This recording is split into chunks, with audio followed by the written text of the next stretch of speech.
Welcome again to Joe Stunner Boxing. Good bit of news come in about a unification fight. That's always welcome news when you get champions fighting champions. And this time we're talking Jaron Ennis against Eimantas Stanionis. Ennis is the IBF welterweight champ. Stanionis holds the WBA version, and they will be fighting in Atlantic City on April the 12th of this year. And it's going to be on DAZN. Is it part of Riyadh season? Everything seems to be part of Riyadh season nowadays. I don't know.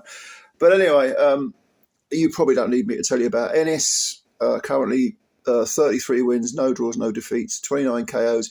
Did sign with Matchroom a year and a half ago. And prior to that, he had won the IBF interim belt against Karan Chukadzian. And then he defended it against Royman Villa. And then he signed, I think, with Eddie Hearn's Matchroom. He had a little homecoming over in Philly, beat David Avanesian, who retired after 5 rounds. Avanesian's a good European-level fighter. Nothing wrong with being that level, but no match for Boots. That was in July, I think, of 2024. And then later in the year, he rematched Chukadzian, who was the IBF mandatory. It wasn't a fight anyone really wanted to see, but Chukadzian looked much better. I mean, he was on the floor in, I think, the 5th, and he had a point off for holding in one of the later rounds, 10, I think it was. And then he lost a sort of I think it was I don't know whether it was a sort of 116, 110 sort of thing.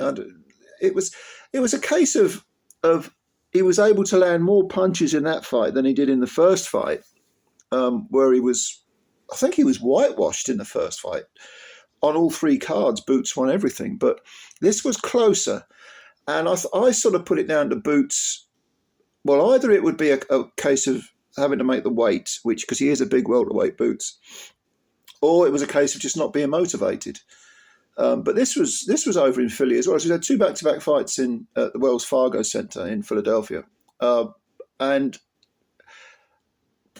I mean, he didn't look great against Chukadzian, but I've never been one of these guys who thinks, oh, you're only as good as your last fight. You know, I think you can lose, and actually your stock can actually rise even if you lose. You know, it depends who you're fighting and how you get on. But this is definitely a welcome matchup with Stanionis. Now, if you don't know much about Stanionis, he is from Kaunas in Lithuania. I was in Kaunas. Was it last year? I think it was last year. I really like Lithuania, Latvia, Estonia, those Baltic states. I really have enjoyed visiting those countries over the last sort of 18 months. And Kaunas is a good place to visit. I really like Kaunas. They call it the heart. I'm told by my Lithuanian friends that they, even though it's not the capital, it's called the heart of Lithuania, and it is a lovely little city. And the 30-year-old Stanionis hails from there. He's got 15 wins. No draws, no defeats, 9 KOs. He holds the WBA belt. He was last seen winning a unanimous decision over Gabriel Mestre, and that was in May, June last year.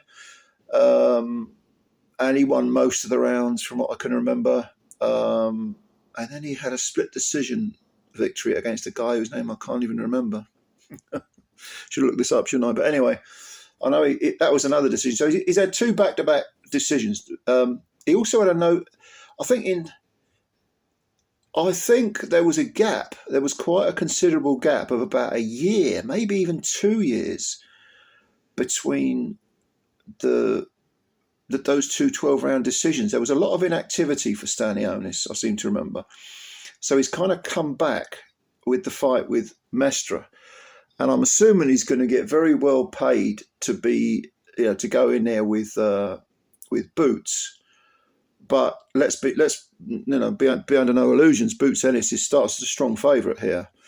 Now Stanionis and Boots have one common opponent, which is Thomas Delorme. Boots banged him out in a round, and this was back in 2021. Delorme took Stanionis the full 12 and actually won rounds. It was a relatively competitive fight, although I did think that Stanionis won it.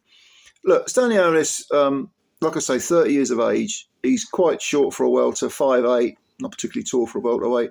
Ennis is a lot bigger. I mean, he's, what is he, 5'10", 5'11", something like 5'10 and a half maybe. 27, so he's 3 years younger.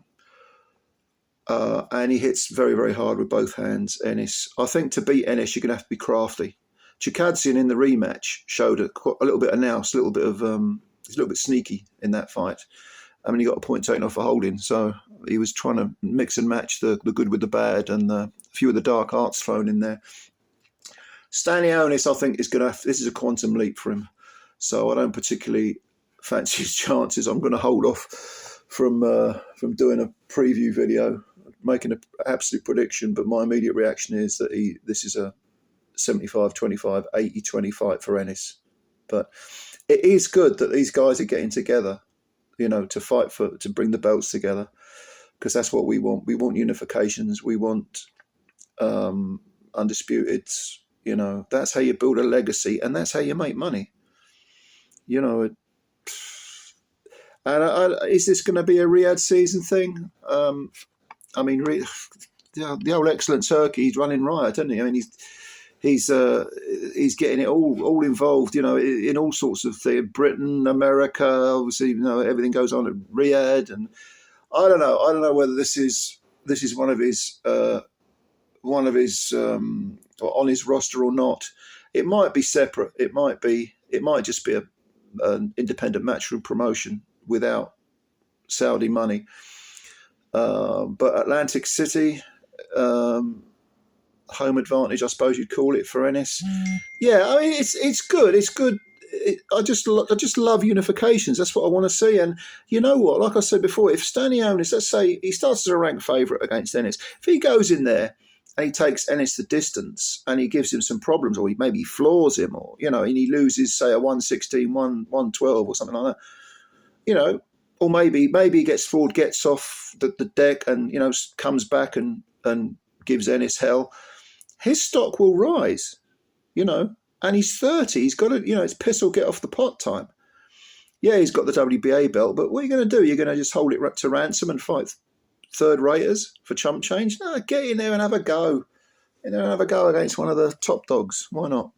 So I'm glad about this. What do you think? Are you looking forward to this fight? Do you make Ennis a strong favourite like I do? Let me know. Comments below. Subscribe to the channel if you're new. Hit the like button. They count the likes. I still don't know why, but they do. It's something to do with algorithms. Like I know what a fucking algorithm is. Hey, I'm old. Unapologetically so. But anyway, do your thing. Spread the word about Joe Stunner Boxing. Much love to all of you. Oh, don't forget, a new way's fighting tomorrow. UK time. Tomorrow being Friday the 24th. And it starts early. 9, 10, you know, in the morning. So bunk off work. And that's what I'm doing. See you later.